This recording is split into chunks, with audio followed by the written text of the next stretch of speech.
अत्यंत महत्वपूर्ण विषय पर डिस्कशन करने जा रहे हैं कि एक राष्ट्र एक चुनाव के बारे में हमारे जो उभरते हुए नौजवान ये क्या सोचते हैं इसके बारे में कि आगे कैसे इलेक्शन होना चाहिए।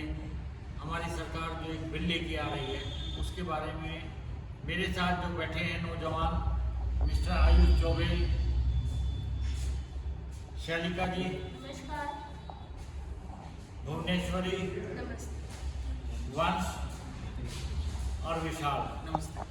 तो मैं सबसे पहले शुरू करूंगा कि आयुष चौबे जी आप बताइए कि आप क्या समझते हैं कि एक राष्ट्र एक इलेक्शन हो, उसके बारे में आप क्या समझते हैं कि होना चाहिए या नहीं होना चाहिए। आप अपने विचार प्रकट करें।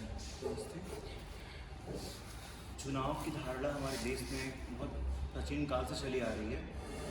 वर्तमान की परिस्थितियों को देखते हैं, जब देश में पहली बार चुनाव हुए 1952 में, तब देश में भारी संसाधन का अभाव था और भारी अव्यवस्था थी, मगर फिर भी चुनाव संपन्न हुए और ये चुनाव बहुत ही स्थिर चुनाव थे। लेकिन वो दौर आया इमरजेंसीज़ का, वो दौर आया आपातकाल लगा के सरकारों को गिराने का, केंद्रीय सरकारों द्वारा राज्य सरकारों की भावनाओं को दबाने का। तब वहाँ पर हमारी चुनावी प्रक्रिया में बाधा उत्पन्न हुई। इसके तहत अब फिर से 2022-24 में वन नेशन वन इलेक्शन की भावना देश में राजनीति में उभरने लगी। तो पहली बात मैं इस पे अपना व्यक्तिगत विचार देना चाहूँगा कि जो देश है और राज्य है, जो देश के छोटे छोटे राज्य हैं, उनकी एक अपनी भावना है, जन भावना है। जब हम राष्ट्रीय राजनीति पर जोर डालते हैं तो हम कहीं ना कहीं क्षेत्रीय भावना को चोट करते हैं। जब नेशनलिटी को फोर्सफुली बढ़ाते हैं, जब राष्ट्रीयता की भावना प्रगाढ़ होती है, तो रीजनल आइडेंटिटी डूब जाती है, विलुप्त हो जाती है। तो मेरा मानना ये है, और सरकार की इस पे मुख्य राय ये है कि सरकार ये चाहती है कि वो कम लागत में चुनाव करा ले और देश के संसाधनों का बचाव कर ले। लेकिन चुनाव एक सामान्य प्रक्रिया नहीं है। चुनाव एक प्रतिनिधित्व की तैयारी है। जब 10 लाख लोग एक इंसान को चुनते हैं तो वो इस बारे में चुनते हैं कि वो 10 लाख लोगों की आवाज़ संसद में रखेगा, लाख लोगों की आवाज़ विधानसभा में रखेगा, ताकि उस क्षेत्र के पीड़ित वंचित लोगों की आवाज़ मुख्य पटल पर पहुँचे और उनके क्षेत्र, उनके जिले गांव में काम हो। लेकिन आज अभी के परिदृश्य में हम ये देखें कि एक टाइम पर एक बार में पूरे देश का चुनाव कराना हो, तो ये आंशिक रूप से मेरा मानना है कि आंशिक रूप से मैं इससे सहमत नहीं हूँ। इसका मुख्य उद्देश्य यही है कि जातीय दल हैं वो विलुप्त हो जाएंगे, रीजनल आइडेंटिटी एकदम डैमेज हो जाएगी, जिससे कि क्षेत्रीय लोगों की आवाज़ सुनने वाला बचेगा नहीं। अगर जाति के नेता गायब हो गए, वो केंद्रीय राजनीति के चक्कर में आ गए, तो फिर इससे ये होगा कि जो निम्न जातियां हैं उनका प्रतिनिधित्व कौन करेगा। ठीक। और दिक्कत की बात ये कि जब देश में एक साथ इतने बड़े पैमाने पर चुनाव होंगे तो हम कैसे हर चीज़ एक जगह पर व्यवस्थित कराएंगे। जब देश में एक राज्य में चुनाव होते हैं तो उसमें अव्यवस्था हो जाती है। एक उत्तर प्रदेश जैसे राज्य में जब चुनाव होते हैं तो वहाँ पर भारी अव्यवस्था हो जाती है। कहीं वोट का कंटेनर लेके कोई भाग रहा होता है, कहीं कोई कुछ लेके भाग रहा होता है। जब हम एक बार 140 करोड़ लोगों के बीच जाकर हम चुनाव कराएंगे तो उसमें हमें कितने भारी बल संख्या बल की ज़रूरत होगी और कितने भारी मशीनरी की आवश्यकता होगी, कितने बड़े सपोर्ट सिस्टम की ज़रूरत होगी। और क्या वो चुनाव वाकई में चुनाव हो पाएंगे? क्या मेरा तो इस पर प्रश्न चिन्ह लगता है कि क्या ऐसा चुनाव करना संभव है? It is a very good question. तो मेरा यही मानना है कि अपने देश में अगर वन नेशन वन इलेक्शन होते हैं तो इसके जो आयाम है उसको ठीक से बदलने की ज़रूरत है सरकार को। और ये चाहिए कि सरकार एक ऐसा मापदंड तैयार करे जिससे कि चुनाव हों और राज्यों की जब इलेक्शंस अलग अलग डेट पे हो गए हैं तो सबको एक साथ जोड़ के और मर्ज करके एक बार चुनाव कराने देश में आपातकाल लगने की स्थिति है, क्योंकि देश में 28 राज्य हैं और किसी भी राज्य के चुनाव एक साथ नहीं होते हैं। तो अगर हम सबको मर्ज करेंगे एक साथ चुनाव लें तो वहाँ की जनता आक्रोशित हो सकती है, वहाँ के क्षेत्रीय दलों में वहाँ पर राजनीतिक दंगे बढ़ सकते हैं। तो इससे बहुत सारी बातें निकल के आती हैं।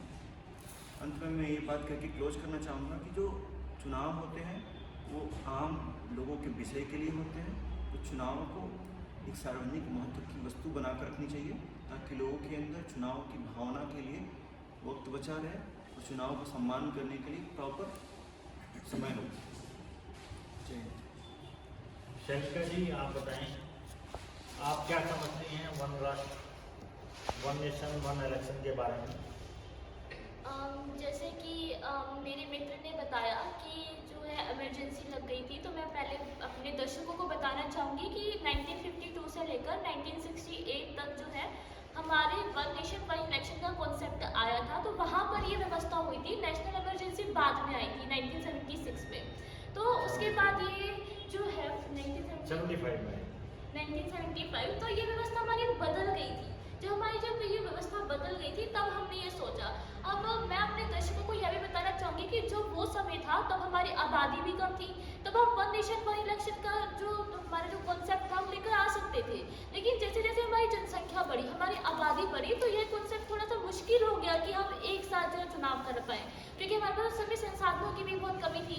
लेकिन आज हम अपने देश को एक आत्मनिर्भर भारत बनाने की कोशिश में हैं और एक विकसित भारत बनाने की कोशिश में है। तो वन नेशन वन इलेक्शन का जो कॉन्सेप्ट है वो हमें यह बताता है कि स्टेट में और हमारे जो है सेंट्रल पर एक बार में एक ही दिन पर चुनाव हो जाए। जो हमारा जो भी बिल हुआ था, जो ड्राफ्ट हुआ है, तो भी पारित नहीं किया गया।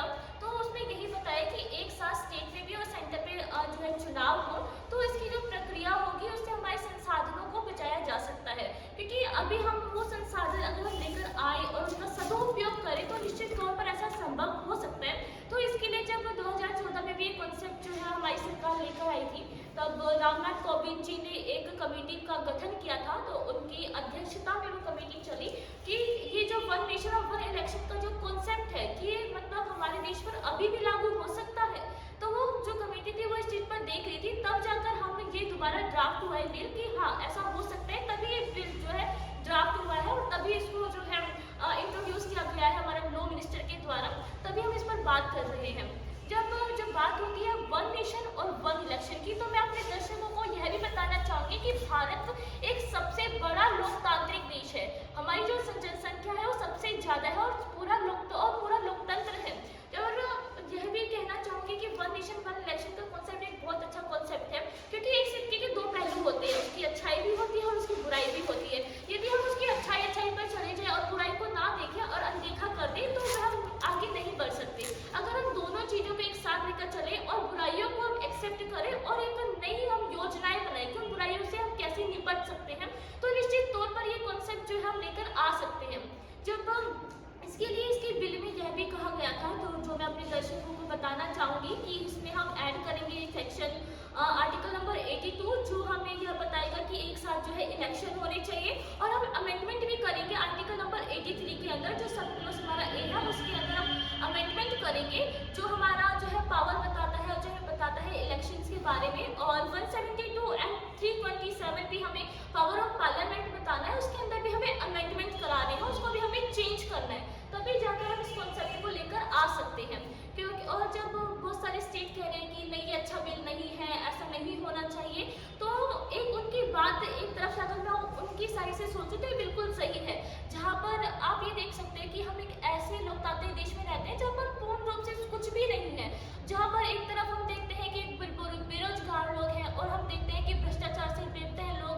तो जब हम भ्रष्टाचार देखते हैं, बेरोजगारी देखते हैं, संसाधनों की कमी देखते हैं, तो वहाँ पर ऐसे कॉन्सेप्ट को लाना मुश्किल हो जाता है। अगर हम इन पर काम करें, उसकी बुराइयों को देखें, तो हम ये कॉन्सेप्ट लेकर आ सकते हैं। इसके बिल में यह भी बात बताई गई है, जो बिल के अंदर भी लिखा हुआ है कि 5 सालों के बाद जब हमारे जो प्रेसिडेंट होंगे, हमारे राष्ट्रपति, जब वो नोटिफाई कर देंगे, उसके बाद ही 5 साल के बाद जो है कॉन्सेप्ट लागू किया जाएगा।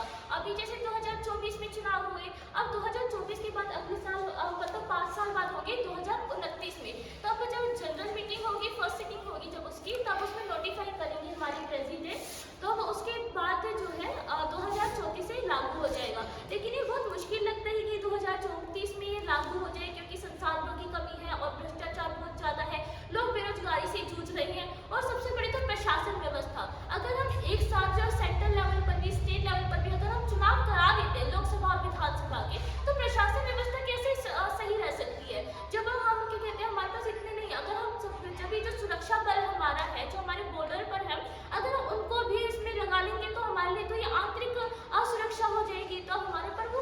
है, तो अगर उस खतरे से हमें निपटना है तो हम सारे प्रशासन को एक साथ नहीं लेकर आ सकते।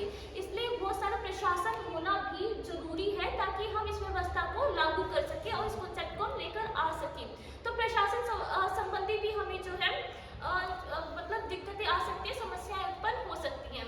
और दूसरा इसमें ये भी हो सकता है कि भ्रष्टाचार, आजकल भ्रष्टाचार बहुत हो रहा है। आजकल लोग मतदान तो करते हैं लेकिन उनको नहीं पता होता कि सरकार चल रही है, कुछ भी करे कुछ ना करे हमें क्या, मतलब उनको कोई फर्क ही नहीं पड़ता है कि हमारा जो प्रतिनिधि है वो कुछ कर भी रहा है और नहीं। तो ये हमारे प्रतिनिधि की गलती नहीं है, ये हमारी गलती है। जहाँ पर एक तरफ वो क्षेत्रीय उस पर भी आता था कि हाँ बात करता था कि हाँ आपकी समस्याओं को सुलझाएंगे, अगर हम उसको एक बारी में कर देंगे, क्योंकि हम देखते हैं कि सेंट्रल लेवल पर जो सरकार है वो हमारी जो स्टेट में अच्छा काम नहीं कर रही है तो हम उसको वोट नहीं देंगे। इससे हमें जो है पता चल जाएगा कि वो कार्य कैसे कर रहे हैं। अब हम एक साथ ही करा देंगे तो हमें कैसे पता चलेगा कि कौन सी सरकार अच्छा कार्य कर रही है और कौन सी सरकार बुरा कार्य कर रही है। तो इसलिए हमें आवश्यक है कि हम उन सरकार के कार्यों को समझें। जो हमारा जो विपक्षी दल है, जो हमारा जिस दल को हम वोट कर रहे हैं, तो मतदाता को यह देखना चाहिए क्योंकि मतदान का हमारे पास अधिकार है। तो उस अधिकार का अगर सही उपयोग किया जाए तो निश्चित तौर पर हम इस कॉन्सेप्ट को लागू कर पाएंगे। लेकिन अगर आपका प्रतिनिधि अच्छा नहीं है तो आप कैसे एक बदलाव की उम्मीद आप रख सकते हो, कैसे बदलाव की किरण जो है आएगी। हमें बदलाव चाहिए, हमें रोजगार चाहिए, हमें भ्रष्टाचार मुक्त अपना भारत चाहिए और हमें आत्मनिर्भरता की पहचान चाहिए। और जो पहले पहचान हमारी सोने की चिड़िया की थी वो भी हमें वापस चाहिए। तो यह एक आसान कार्य नहीं है कि हम वन नेशन वन इलेक्शन का बिल लेकर आ गए तो यह पारित कर दिया जाएगा। इसके लिए हमें जो बुराइयां हैं उनसे निपटना होगा और बुराइयों से निपटकर ही हम इस कॉन्सेप्ट पर पहुंच पाएंगे और तभी हम इसे लागू कर पाएंगे। अभी हमारे पास 2034 तक का जो है समय है। इस बिल में एक बात और कही गई थी, जैसे कि जो स्टेट की जो विधानसभा के जो चुनाव होते हैं, जैसे कि अब हमें पता है कि सेंट्रल लेवल पर जो पूरे देश की सरकार चलाती है, जैसे बीजेपी है, तो 2024 में चुनाव हो गए, अब 2029 में हो गए, लेकिन स्टेट पर यह अलग चलता है। जैसे कि किसी का जो 5 साल का जो मतलब कार्यकाल पूरा होता है वो शायद 2031 में हो, लेकिन जब वो 2031 में होगा तो वो 2034 तक ही अपनी सरकार चला सकता है। वो उसके आगे फिर 5 साल नहीं चला सकता कि 2031 में मेरी सरकार का गठन हुआ है तो मैं 2034 से भी आगे चलाऊं। अगर उस कॉन्सेप्ट को लेकर आएंगे तो वो 2034 पर ही उसका कार्यकाल खत्म कर दिया जाएगा, फिर से नए इलेक्शन किए जाएंगे दोनों स्तरों पर। अगर ये कॉन्सेप्ट, ये व्यवस्था आती है एक देश एक चुनाव की, और एक देश एक चुनाव में जो है हर नागरिक को मतलब हौसला मिलेगा, उनको प्रतिनिधित्व का मतलब प्रतिनिधित्व अपना वो चुनेगा और निश्चित तौर पर वह एक अच्छे भारत का निर्माण करेगा। तो इसमें एक और चीज मैं कहना चाहूंगी कि आप भ्रष्टाचार, जहाँ पर एक और मैं देखती हूँ कि कुछ लोग ऐसे हैं कि उनकी आवाज हमारे देश तक नहीं पहुँचती है, उसकी आवाज हमारी सरकार तक नहीं पहुँचती है। तो वो जो अपनी सरकार से पहले ही जो सरकार का गठन हो गया एक बार में, लेकिन वो उसको सरकार के कार्य बिल्कुल अच्छे नहीं लगे क्योंकि सरकार उनके लिए कार्य नहीं कर रही, उन्होंने अपना मुख मोड़ लिया उससे। तो वो कैसे मतलब दोबारा से चुनाव करेंगे, क्योंकि एक बार में हम खर्चा तो बचा रहे हैं, लेकिन अगर सरकार अच्छा कार्य नहीं करेगी तो हम उस खर्चे को बचाकर क्या कर लेंगे। क्या मतलब हर देश का नागरिक, जब हम लोकतंत्र की बात करते हैं तो लोकतंत्र में हमें यह देखा जाता है कि हम सुरक्षित है, हम पूरी तरह से आजाद है। जब हमारे लिए हम खुश हैं अपने देश के अंदर, हम पूरी तरह स्वतंत्र होने का मतलब यह भी है कि हम पूरी तरह से आजाद हैं और हम पूरी तरह से खुश हैं। पर हमारे देश में जब अच्छे कार्य नहीं होंगे तो अगर हमें जो है रोजगार नहीं मिला तो हम कैसे खुश हो सकते हैं। तो इसके लिए भी कार्य करना चाहिए। तो वन नेशन वन जो है इलेक्शन का कॉन्सेप्ट आपको तभी लाना चाहिए जब आप बुराइयों से निपट सके। अगर आप इसकी बुराइयों से निपट जाते हैं, समस्याओं से निपट जाते हैं, तो निश्चित तौर पर यह व्यवस्था अच्छी है, क्योंकि यह हमें अपने आप को जो है हर मतदाता के अंदर ये पहचान होगी। जो मतदाता होते हैं, कुछ मतदाता तो जाते ही नहीं है कि अरे अगली बार देख लेंगे सेंट्रल लेवल पे क्या हो गया, हम नहीं दे रहे मतदान करने, हम नहीं जाते, क्योंकि हमेशा मतदान जो है 100% कभी भी नहीं रहता। कोई मतदाता हमेशा मतलब कभी 80 हो गया, कभी 90 हो गया, लेकिन 100% कभी नहीं रहता कि सारे मतदाता जो है वो मतदान करने चाह रहे हैं। तो हमें जो है मतदाताओं पे हो जाएगा कि नहीं, अब एक बार ही इलेक्शन होगा, मैं एक बार ही अपने प्रतिनिधित्व का जो है चुनाव कर सकता हूँ, तो मुझे जरूर जाना चाहिए। तो हम एक उम्मीद रख सकते हैं कि 100% जो लोग जो है मतदान करें। तो इसलिए अगर हम बुराइयों से निपट जाएंगे, समस्याओं से निपट जाएंगे, तो हम ये व्यवस्था बहुत अच्छी है। अब भुवनेश्वरी जी बताएंगी आप क्या समझते हैं इसके बारे में। नमस्कार। तो जैसा कि मेरी सखी ने बताया कि एक सिक्के के दो पहलू होते हैं, तो हम इसकी बुराई को भी देखेंगे और इसके बाद हम उसकी अच्छाइयों को भी देखेंगे। तो अगर मैं अच्छाइयों की बात या फिर मैं इसके पृष्ठभूमि की बात करूं, तो हमारे देश में जब फर्स्ट टाइम इलेक्शन हुआ था 1952 में, जिसमें हमारे जवाहरलाल नेहरू की सरकार बनी थी, उसके बाद हम 67 तक देखें तो 4 बार चुनाव हुए, 1952 में, 1957 में, 1962 में और 1967 में। तो इन चारों चुनावों में हमें साइमल्टेनियसली इलेक्शन देखने को मिलता है, मतलब एक साथ केंद्र सरकार और राज्य सरकार की सरकार को देखते हैं। तो इसके बाद क्या हुआ कि 1975 में हमें इलेक्शन इमरजेंसी लगा दिया गया था, जो कि इंदिरा गांधी के द्वारा लगाया गया था। वो 1975 से लेकर 1977 तक चला था, जिसके बाद हमें 78 में दोबारा से चुनाव करवाना पड़ा था, क्योंकि हमारा जो देश है वो एक लोकतंत्र है। तो लोकतंत्र में जो सबसे ज़्यादा लोकतंत्र की जो मुख्य हम बात करें तो वो होती है जनता। जनता की आवाज़ ही लोकतंत्र की पहचान होती है। तो अगर 1975 के बाद जो हमारी इंदिरा गांधी प्राइम मिनिस्टर थी, उन्होंने इमरजेंसी लगा दिया, और उसके बाद जो एक क्राइटेरिया होता है कि अगर प्राइम मिनिस्टर को इमरजेंसी लगानी है तो अपने कैबिनेट से उनको सलाह मशवरा करना होता है। एग्जैक्टली। तो फिर उसके बाद क्या हुआ कि जो हमारी इंदिरा गांधी प्राइम मिनिस्टर थी, उस टाइम पे उन्होंने किसी से सलाह मशवरा नहीं करा था, हम इमरजेंसी लगा दी थी। तो किसी को तो बाद में सुबह पता चल रहा है कि इमरजेंसी लग चुकी है, सारी जो व्यवस्था है पूरी ठप हो चुकी है। तो इसमें हमारे नए प्रावधान किए गए कि जो प्राइम मिनिस्टर है, अगर उनको इमरजेंसी लगानी है तो वो एक क्राइटेरिया फुलफिल करे, पहले कैबिनेट की मीटिंग करे, उनसे पूछे, उनसे सलाह मशवरा ले, तब जाके वो इमरजेंसी लागू होगी। और इमरजेंसी के वक्त क्या हुआ था कि जो जनता है वो सबसे ज़्यादा पीड़ित हुई थी। तो जनता का अपने प्राइम मिनिस्टर से मुंह पूरा भंग हो चुका था। तो 1978 में जो इलेक्शन हुए थे, उसमें जो हमारी मोरारजी देसाई की सरकार देखने को मिलती है, और उसके बाद अगर हम सरकार की बात करें तो वो कभी 2 साल के लिए बन रही है, कभी 13 महीने के लिए बन रही है, कभी 13 दिन के लिए बन रही है। तो इसके बाद हमें वन नेशन वन इलेक्शन देखने को नहीं मिलता। तो अब जो सरकार आई है, वो सरकार ये बिल पास कर रही है कि वन नेशन वन इलेक्शन का प्रावधान किया जाए। तो उसके लिए अगर हम पहले देखें तो पहले की, जैसा कि मेरी सखी ने पहले ही मेंशन किया कि पहले की जनता आज़ादी के बाद की जो जनता थी वो कम थी, और संसाधनों की कमी की वजह से मतलब हम एक अच्छे से इलेक्शन करवा पाते थे। लेकिन अगर अब की बात करें, तो अगर हम गुड़गांव की ही बात कर लें तो इसके अंदर 4 से 5 करोड़ की जनता है। इसी प्रकार से अगर हम पूरे भारत की बात करें तो इसमें कितनी सारी जनता एक साथ अगर इलेक्शन करेगी तो सरकारों को कितना ज़्यादा काम मतलब उनके पास काम बढ़ जाएगा। प्लस में हमारी बाहरी सुरक्षा और आंतरिक सुरक्षा दोनों पे हमारे सवाल उठेंगे। क्यों? क्योंकि अगर हम इलेक्शन करवाते हैं तो उसमें हमारे जो अर्धसैनिक बल होते हैं उनको भी लेके आया जाता है, उनके भी कार्य बांटे जाते हैं। तो उनके जो अपने कार्य हैं वो उनसे हटके वो यहाँ आएंगे, मतलब इलेक्शन करवाने आएंगे। तो इससे जो हमारे बॉर्डर की सुरक्षा है वो भी थोड़ी भंग होगी। तो ये चीज़ हम इनकी कमियों में देखने को मिलता है। और अगर मैं उनके प्रोज की बात करूँ तो उसमें क्या होगा कि जो एक बार जनता को इलेक्शन करने को जाना होगा तो वो क्या करेंगे कि पूरे 5 साल में एक बार जाना है तो वो जाएंगी, मतलब वो सोचेंगी कि हाँ हमें जाना चाहिए। क्यों? क्योंकि अब क्या होता है कि जो लेस पीपल फैटर्निटी है, मतलब ये कि उनको ये सोचते हैं कि साल में चले जाएंगे, आते तो हैं चुनाव, तो इसलिए वो नहीं जाते। तो अब एक वन नेशन वन इलेक्शन होगा तो वो जाना चाहेंगे। प्लस अगर हम बात करें तो भ्रष्टाचार, जैसा कि मेरी सखी ने पहले ही मेंशन किया कि भ्रष्टाचार ज़्यादा होने की वजह से क्या होता है कि चुनाव अच्छे से नहीं हो पाते हैं। तो और इसमें क्या होता है कि जो हमारी वन नेशन वन इलेक्शन की हम जब बात करते हैं तो एक चुनाव करवाने में हमें 4 से 5 करोड़ का खर्चा आ जाता है एक स्टेट में अगर बात करें तो अगर हम पूरे देश को एक साथ चुनाव करवाते हैं तो उससे हमारा खर्चा तो बचेगा ही, और जो खर्चा बच रहा है वो हम अपने आर्थिक या फिर किसी और गतिविधियों में लगा के हम अपने देश की तरक्की को सुनिश्चित कर सकते हैं। तो अगर मैं इसी के साथ अपने वाणी को कंक्लूड करते हुए बताऊंगी कि वन नेशन वन इलेक्शन एक बहुत अच्छा प्रावधान है, परंतु ये तभी पॉसिबल है अगर हम देश में पहले अपनी आंतरिक सुरक्षा, पहले हमें अपने आंतरिक इश्यूज को पहले उसको टैकल करें, उसके बाद ही हम उसको करवा सकते हैं। इसी के साथ मैं अपनी वाणी को विराम देती हूँ। धन्यवाद। अब मिस्टर वर्ष बताएंगे, संक्षिप्त में बताओ।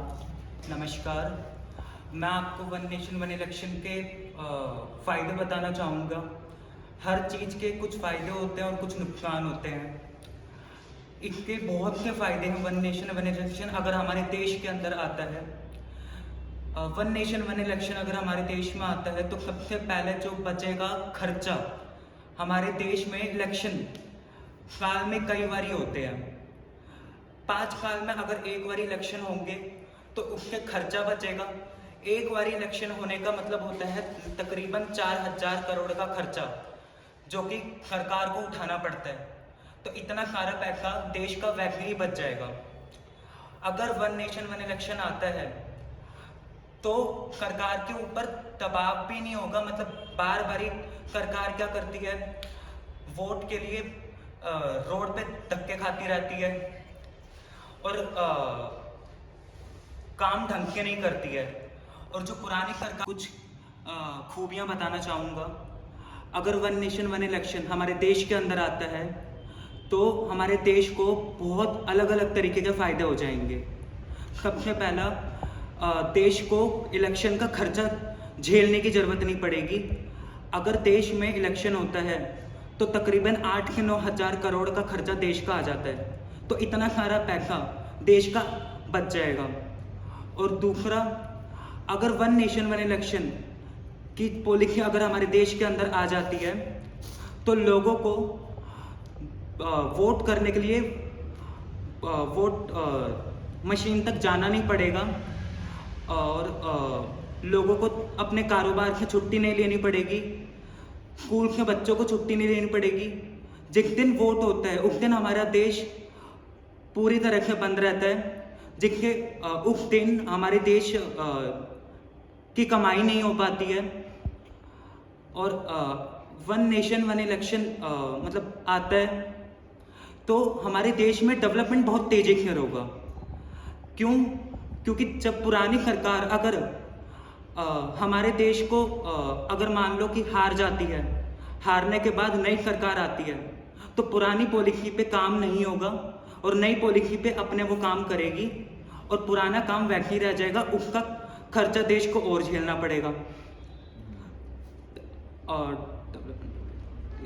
और इसके लोगों को जो नेता होते हैं उनके ऊपर भी दबाव थोड़ा कम पड़ेगा। वो अपने शांति से काम कर पाएंगे।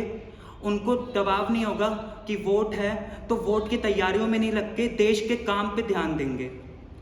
तो एक साथ मैं अपने वाणी को विराम देता हूँ। धन्यवाद। मिस्टर विशाल, आप बताओ। नमस्कार।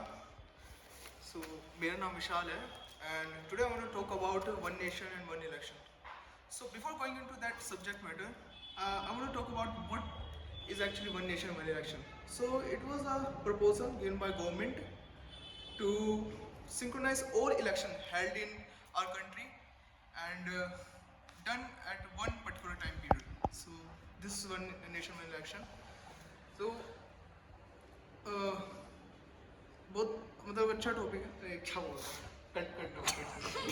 रहा हूँ, नमस्कार, मेरा नाम विशाल है और मैं वन नेशन वन इलेक्शन के बारे में ये कहना चाहूँगा कि जो वन नेशन वन इलेक्शन है वो वैसे मतलब प्रपोजल इसलिए रखा गया था ताकि जो इलेक्शन की कॉस्ट है वो कम हो सके और जो टाइम पीरियड जो मतलब हमारा मतलब जितना लगता है हर हमारे महीने में हर स्टेट में अलग अलग इलेक्शन चलते रहते हैं, वो एक पर्टिकुलर टाइम पीरियड में कर जाए, हर 5 साल में एक बार इसलिए किया जाए। और हमारे जो एक्स प्रेसिडेंट रामनाथ कोविंद जी थे, उन्होंने एक मीटिंग हेल्ड की थी और उस पर ना ये प्रपोजल रखा गया था। तो उसमें 21,500 लोगों ने पार्टिसिपेट किया था और उसमें 80% लोग इसके सपोर्ट में थे। और वो क्यों थे? क्योंकि एक रीज़न, उसके काफ़ी रीज़न है वैसे तो, लेकिन जो मेन पॉइंट्स थे वो ये था कि एक तो कॉस्ट कट हो जाएगी, जो इलेक्शन की होती है हर जगह ऑल ओवर इंडिया, वो कम हो जाएगी और इजी गवर्नेंस होएगी, गवर्नेंस और ज़्यादा होएगी क्योंकि हर 5 साल बाद होएगी तो बीच का जो टाइम पीरियड होगा उसमें गवर्नेंस अपने ऊपर ज़्यादा ध्यान देगी। और इससे क्या है कि स्मूथली वर्क करेगा। लेकिन किसी ने कहा है कि in politics nothing work smooth and nothing is perfect. तो इसके विषय में मैं ये कहना चाहूँगा कि हालांकि सुनने में काफ़ी आसान लगता है, लेकिन उसी बिल में ये भी लिखा था कि जब ये प्रपोजल का पास होगा तो 9,000 करोड़ से भी ज़्यादा एक्सपेंस आएगा, क्योंकि ईवीएम मशीन हर चीज़ सेटअप करना पड़ता है, तो उसकी कॉस्ट होती है। और एक चीज़ ये भी होगी कि जैसे अभी रिसेंटली इलेक्शन हुए थे तो अराउंड 2 मंथ में कंप्लीट हुए थे वो, और जब हम इस लेवल पर जब करेंगे, सेंटर लेवल पर जब 5 साल बाद जब एक बार में करेंगे, तो उससे क्या होगा कि बहुत ज़्यादा टाइम पीरियड, बहुत ज़्यादा फेजेस में होएगी और हमारा बहुत ज़्यादा टाइम पीरियड लग जाएगा। मतलब इसमें तो ये तो सिर्फ नॉर्मल इलेक्शन थे, उसमें हमें 2 से 3 महीने लग गए थे, और इसमें हमें कई समय लग सकता है। कॉस्ट भी बढ़ेगी उससे, एक ये भी है। और इससे क्या है कि अगर ये जब हेल्ड होएगी, अगर ये वाला प्रपोजल अगर पास होता है, तो इससे क्या होगा कि जो पावर का जो पहले डिस्ट्रीब्यूशन था ना, जो जैसे पहले स्टेट लेवल पे होते थे इलेक्शन, फिर सेंट्रल लेवल पे होते थे, फिर म्यूनिसिपल कॉर्पोरेशन, उनकी अलग जो पावर्स थी, वो सब एक में मर्ज हो जाएगी। सेंट्रल फिर हेल्ड करेगा, जिससे एक तरीके की डिक्टेटरशिप टाइप की, मतलब वो तानाशाही टाइप की चीज़ें होने लगेगी, जो कि सही नहीं है। तो बस मैं इतना ही कहना चाहूँगा। इसी के साथ मैं ऐड करना चाहूँगी कि जैसे हमारे अभी 2024 में इलेक्शन हुए थे यूपी के अंदर, उसमें 8 चरण में हमें इलेक्शन करवाए गए थे। तो अगर हम इतने बड़े लेवल पे अगर हम देखें, तो अगर हम पूरे देश में एक बार इलेक्शन करवाना चाहते हैं, तो हम ये अंदाज़ा लगा सकते हैं कि कितने चरणों में होगी। तो इससे क्या होगा कि बच्चों की पढ़ाई डिस्टर्ब होगी, प्लस इसके साथ साथ हमारी जो सरकार की नीतियां हैं, जो सरकार कार्य करना चाहती हैं, तो वो सबसे ज़्यादा डिस्टर्ब हो जाएगा। तो इसी के साथ हम कंक्लूड करते हैं। और एक बात मैं ये भी बोलना चाहती हूँ, क्योंकि जब मतदान शुरू होते हैं, मतदाता मतदान देने जाते हैं, तो आचार संहिता लग जाती है। तो आचार संहिता में ना हमारे जो विकास के कार्य हैं वो सारे रुक जाते हैं। अगर हमें विकास करना है तो हमें आचार संहिता बार बार लगेगी, तो हम विकास नहीं कर पाएंगे। और अभी हमें विकास की ज़रूरत है हमारे देश को, तभी हम एक विकसित भारत बन पाएंगे। धन्यवाद। मैं अब कंक्लूड करता हूँ। मैं बताता हूँ कि मेरा जो मत है कि अगर ये इलेक्शन इस तरह होंगे, एक राष्ट्र एक इलेक्शन के बारे में, एक तो पता नहीं कितने चरणों में तो वो इलेक्शन होगा, और मान लो जो सरकार, क्या पता बीच में आज आपने बना दी, वो बीच में जाके गिर जाए। आजकल होता है कि भी एमएलए इधर से उधर शिफ्ट हो गए तो सरकार गिर गई, और सरकार गिर गई तो हो सकता है विधानसभा भी डिजॉल्व हो जाए। अब वो क्या मान लो एक विधानसभा 2.5 साल में डिजॉल्व हो गई, तो उसका जो बचा हुआ पीरियड है, क्या हम आगे तक वेट करेंगे राज्यपाल का शासन लगा के या प्रेसिडेंट रूल लगा के कि भाई नहीं वो फलानी डेट में ही इलेक्शन होगा? तो इससे एक तो कई चरणों में इलेक्शन होगा, आचार संहिता बढ़ जाएगी। आचार संहिता, अब ये जो पीछे जो इलेक्शन हुए थे 2024 में, ये करीब 2 महीने से लग गए थे। अब हो सकता है इसमें 6 महीने लग जाए। 6 महीने पूरे देश की आचार संहिता लगी रहेगी इसमें। तो इसलिए इस तरह के प्रपोजल को अगर लाया जाए तो एक अच्छी साफ नीयत से लाया जाए, उसमें ऐसी मंशा ना हो, तो ताकि समस्याओं का समाधान हो। इसलिए हम कंक्लूड करते हैं। और ये आप सबके बहुत बहुत धन्यवाद। आपने बड़ा रोचक विषय पे अपने विचार प्रकट किए। अभी ये सब बच्चे जवान हैं, आगे इनको बढ़ना है और देश के लिए अच्छा काम करना है, और अच्छे अच्छे विचार के साथ अगली बार फिर हम एक नई वीडियो लेके आएंगे। आप सबका बहुत बहुत धन्यवाद।